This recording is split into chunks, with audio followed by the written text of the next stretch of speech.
দেবা ও ঝিলিকের মুখে সকল কথা শুনে আখির সকল স্মৃতি মনে পড়ে যায়। এমনটাই দেখতে চলেছেন দুই শালিক ধারাবাহিকে। জাদুঘরের কথা মতো জাদুঘরের স্ত্রী আখিকে ঘুমের ওষুধ খাইয়ে ঘুম পাড়িয়ে রাখে।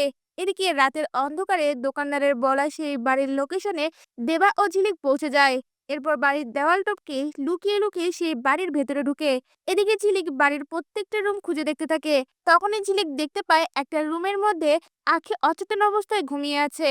সাথে সাথেই ঝিলিক সেই রুমের মধ্যে গিয়ে আখিকে ডাকতে থাকে, কিন্তু ঘুমের ওষুধ খাওয়ার কারণে কোনোভাবেই আখির চোখ খুলে না। এদিকে দেখা যায় দেবা প্রত্যেকটা রুম খুঁজতে খুঁজতে গৌরবকে পেয়ে যায়। গৌরব ও দেবা একে অপরের মুখোমুখি হলে তারা একে অপরকে ভাই বলে জড়িয়ে ধরে। এদিকে ঝিলিক আখির কথা বলার জন্য দেবার কাছে গেলে সেখানে গৌরবকে দেখে অবাক হয়ে যায় আর পেয়ারিলাল বলে তাকে জড়িয়ে ধরে। এরপর দেখা যায় গৌরব সকল ঘটনা দেবা ও ঝিলিককে খুলে বলে। আর ঝিলিক ঘটনাগুলো শোনার পরে বলে ওঠে, এটাই আমার বোন আঁখি, যেভাবেই হোক আঁখির সকল স্মৃতি ফিরিয়ে আনতে হবে। তারপর দেখা যায় দেবা, গৌরব, ঝিলিক আঁখির রুমে যায় আর আঁখির ঘুম ভাঙানোর চেষ্টা করে।